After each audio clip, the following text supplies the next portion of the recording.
News, news, news, news, news. It's time for the news, news. It's time for the news, news. Hello, and welcome to the Empire Now, Serendipity's only video news source. My name is Joey Wendt. Today is the 1229th day of the Republic. After months of waiting with bated breath, the nation avoided asphyxiation with the re-establishment and refilling of Parliament. However, pessimists and optimists are both upset because Parliament is only one-fifth full. Here to talk more about Parliament is political analyst Michael Ludwig, our friendly neighborhood Director of Justice. So, Mr. Ludwig, how would you describe the political climate in this Parliament? If I had to use two words, I would describe it as young but hopeful. Right now, only 4 members of Parliament have securely placed their identities within a party. And so there's a lot of options up for grabs here. We still don't know who might become the majority party or even the majority leaders. And there's really a lot of options out there. But everyone is hopeful and everyone is ready to get this ball rolling, if you will. Awesome. Who, if any, has a majority in the Parliament? Right now, both the National Party and the Democratic Party of David Berryhill's Beard both have 2 members. Both the Republican Party and the Monarchist Party have no members to speak of at this point. The odds of one party gaining a solid majority are relatively low, so we should start looking for coalition governments.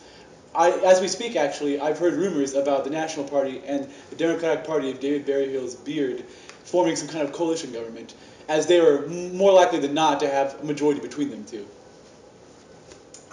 Who would you say controls the most power right now in this Parliament? That's a good question. The obvious answer would be Mr. Berryhill, as he is both within a growing party and the Director of Parliament.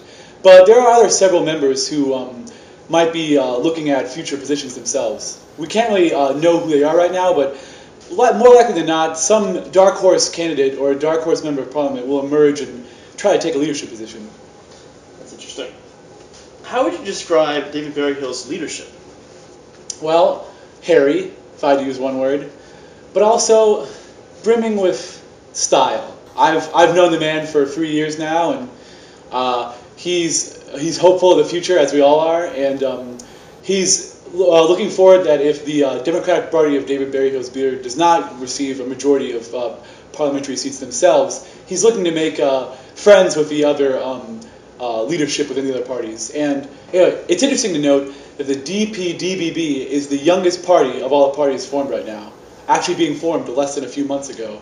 So to have it be within the chance of getting majority in the Parliament is really a spectacular thing. So he's really hopeful, and he's really had a meteoric rise from where he started off a few months ago.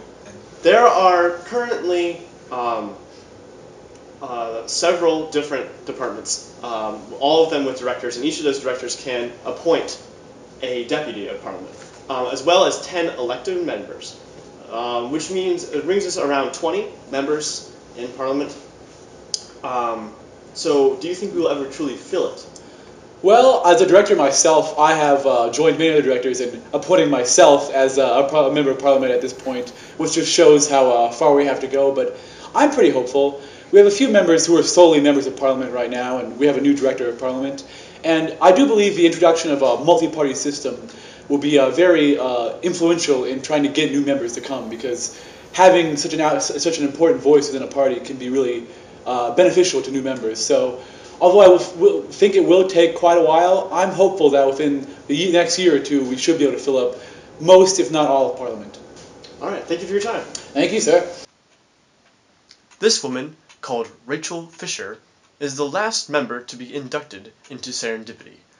Reasons are unclear as to why new citizen numbers have dropped so low, but experts are pointing to the Director of Information as a possible culprit.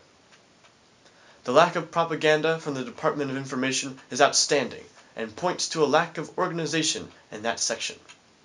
Clearly, changes are necessary.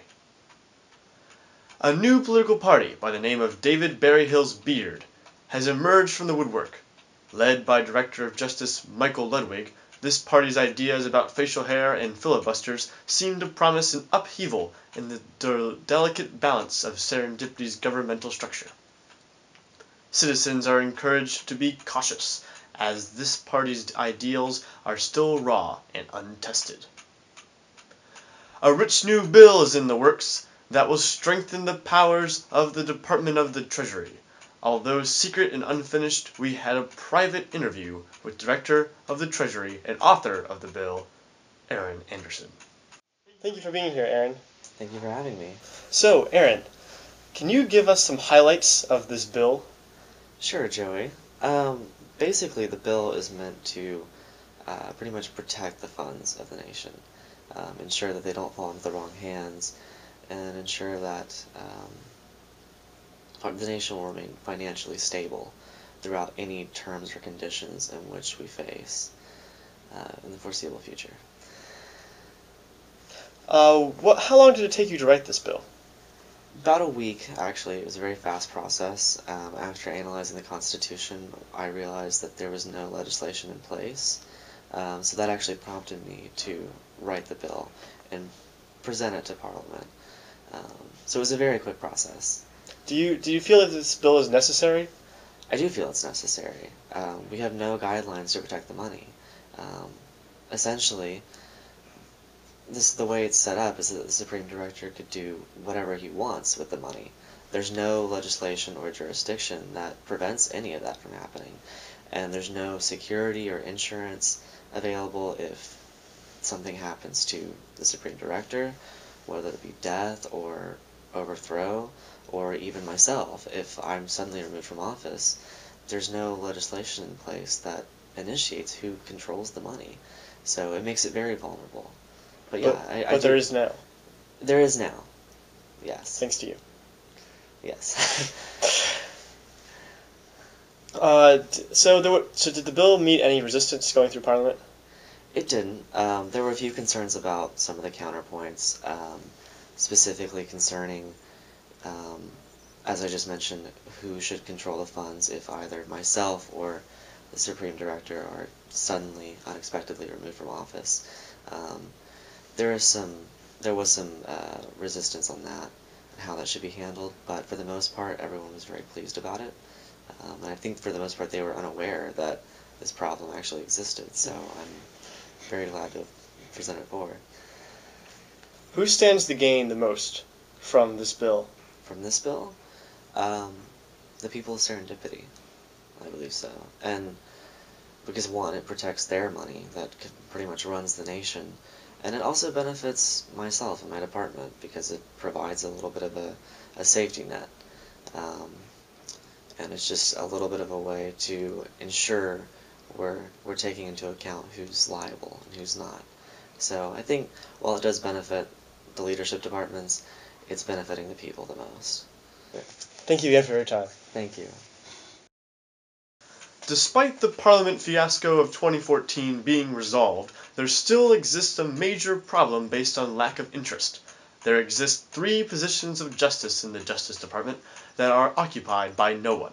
Currently, the Director of Justice, Michael Ludwig, is controlling all 3 spots, and despite really being 3 short people stacked on top of each other, this is a violation of the intention of the proposition of justice. Our country is playing with fire by hoping no one plays with fire, and the situation looks desperate. So far, only one person has expressed any interest in becoming a Supreme Justice. Abigail Lee McNeely may appear to be a sensible choice, but we at the Empire Now cannot encourage our beautiful and intelligent viewers enough. Do not support her. She is ruthless, biased, and will not hesitate to slap you. And that concludes our news. My name is Joey Wendt, and I am the Director of Information, and although I am leaving you, I will be with you, always.